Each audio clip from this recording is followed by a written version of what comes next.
We'd just purchased a home about a month or so before this happened, and our budget was tight. We didn't have too much left over for expensive furniture, so we took to searching the nearby thrift stores and flea markets for stuff we needed for the house. Well, that following month we got lucky that we lived near the world's longest yard sale. We decided that we were going to spend the weekend scouring for items. On that second afternoon, we started just over the river in Kentucky, eventually making our way to a charming little town of Bell Point. I hit the jackpot at the one stall. It felt like it had called to me. There it was, a long, primitive-style butcher block table, hand-painted a deep brown. With a little paint stripper and oil stain, I figured I could get it back to its original look and make it the focal point of our dining room. As I went to move the table, I spotted the large gold-gilt edge mirror laying on the bottom slats of the table. Picking it up, I became transfixed by this mirror. There was an energy about these two items, and I had to have them.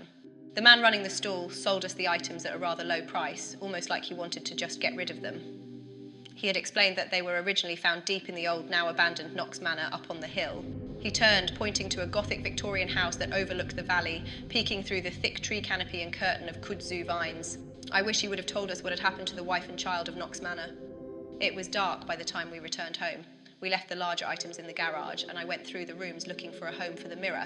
It didn't feel right, except for in the living room, where I set it on the mantelpiece over the fireplace, across from the foyer that overlooked the backyard. It was an exhausting night, being bombarded with these awful, vivid dreams. I didn't get much sleep that night, from the nightmares to the noises of the house. That morning, I took Percy, my white cockatoo, out of his cage. He first sailed around the room, fluttering by, before landing on the mantelpiece, where he inched closer to the mirror, bobbing his head in and around, examining the new mirror. "What do you think, Percy?" I'd asked him. He was such an inquisitive bird. "Lady!" he squawked, stepping closer, his head feathers furled up into a mohawk. "You see me?" I said, pointing at my reflection. Red lady, Percy's voice grew louder. My husband and I looked at each other while he went on repeating, "Red lady." He started to violently rip and tear at the mirror's frame. I tried to pry him away, struggling to calm him. His wings fluttered wildly and nipped at my hands. We didn't know what to do other than to place him in his playpen cage in the enclosed foyer. We'd never seen him have an unexpected outburst like that. He had always been a mild-mannered bird, with a few streaks of playfulness here and there. This behaviour, it was really unusual for him, but we thought maybe he was just getting used to the new house and its contents. It had been rather stressful on all of us, with the lack of sleep, the nightmares and the noises. My husband even started having sleep disturbances as well. All we could do was continue on and hope that we'd transition for the better. So in the meantime, I kept myself busy, spending my days carefully removing the paint from the butcher block table while my husband worked on projects throughout the house. After completely stripping the wood of any paint, I noticed that the majority of the surface was discoloured with these large splotches of dark, almost black rings. The raised stains looked like they had seeped clear through the wood. I wondered if it was water damage. During my work with restoring old oak, I'd seen some pieces with water damage, but it looked nothing like this. And why would it mostly pool in the centre? I don't know if it was the stress of owning a home or just the overall change to everything, but something felt off in the house, and it compounded with each passing day. From the reoccurring nightmares to the unsettling noises at night, I felt my sanity slipping. It was like I could sense this dark presence following me throughout the house, and I'd occasionally spot a featureless black figure just at the edges of my periphery. But what terrified me the most were the whispers and the wailing. I'd bolt upright in the dead of night, listening, heart racing. I'd reach over to my husband, praying for some comfort or at the least that he'd heard the noises too. But he never did. I'd be met with a reminder that it was an old home and that we just needed to get used to its noises. I started staying up to the point of exhaustion, hoping to just fall asleep. And maybe it would ward off the impending bad dreams and sleep paralysis. I worked the coming nights well into the morning, sanding and polishing the wood. I was determined to fix the table, but it didn't matter. It still looked the same, and maybe worse than before. My husband recommended that I get some sleep, and we tried to find a dark enough stain to cover the widening rings of black. So I went to bed around 11 that night, exhausted and discouraged. I fell asleep rather quickly. Sometime in the night, I abruptly awoke to what sounded like a crying baby downstairs. Alarmed, and in a delirious semi-sleep state, I reached for my husband, and his side of the bed was empty, his covers folded over as if he had just gotten up. "Anthony?" I was so tired, but the adrenaline was pumping. I crept down the hall, glancing in the empty side rooms. I felt for the hallway light switch, which briefly illuminated my husband down below. As he stepped out of sight, Looking over the railing that led to the first floor, I could see him standing at the door leading out into the garage. He stood there rattling the doorknob, spinning it, letting it click in his hand. Was he sleepwalking? I called out to him and was met with no response. I could hear what sounded like a woman speaking in the far living room. On edge was an understatement as I turned the dark corner to see Percy on the mantel, facing the mirror with his wings outstretched in a frightened stance. His head was twisted sideways to face me. Those terrifying sounds, an overlapping argument between a man and a distressed woman, echoed from his open beak. I winced at the shrill horror in his voice, along with the mimicking sound of a crying infant. Percy clawed at the mirror, gripping the edge as I attempted to hoist him away. The mirror slanted forward, shattering on the floor. Percy fluttered out of my grip, landing on a slat of the high ceiling fan, his feathers still standing on end. He kept repeating, "Red lady, red lady." My husband was now out of his trance, confused, not knowing how he had gotten there.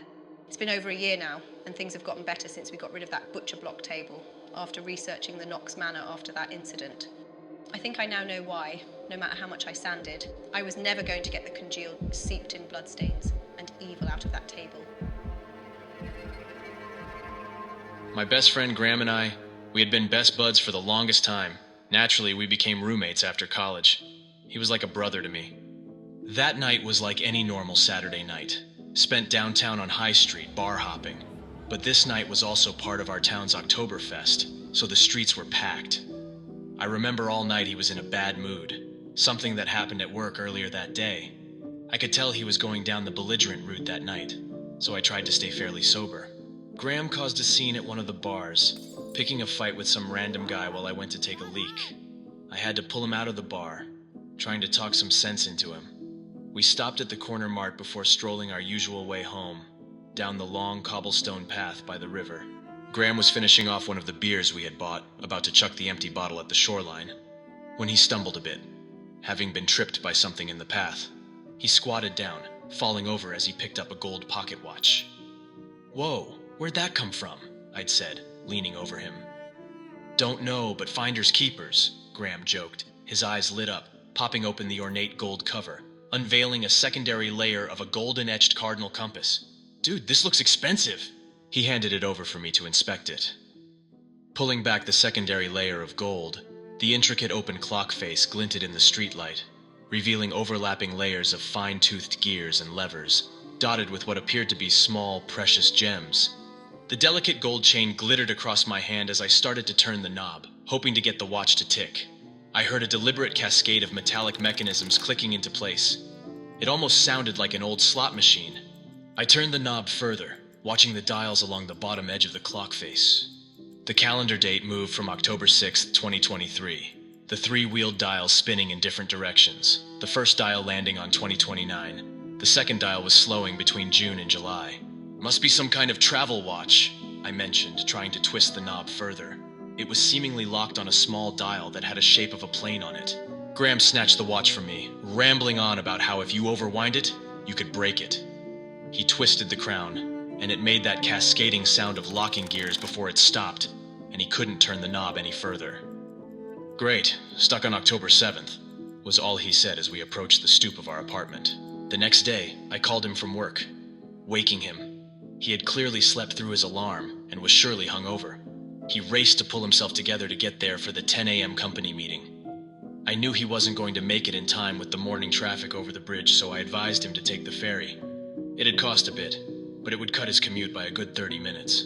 9:30 passed, 10 a.m. came and went. I excused myself to call Graham, but he didn't answer. Soon we saw the helicopters traveling along the river, near the billowing smoke. I was in shock when I had to identify his remains. Eventually I had to help pack up his belongings to give to his family. And that's when I found the watch. It had stopped at 9:38, and in the small bottom left dial lingered the shape of a boat. I have honestly lived in terror since that fateful day. Those closest to me try to reassure me that it was a fluke accident and to try to not wear the heavy guilt of that day. But it's more than just that, and I haven't confided in anyone about it. My role in his destined outcome, and the brief glimpse into mine. I've since buried that watch and tried to carry on with my life, but it's like I still feel it. I keep ticking down the days, skimming the skies, waiting for when I'm met with my fateful day in the summer of 2029. I hope I'm wrong, but I just don't know anymore.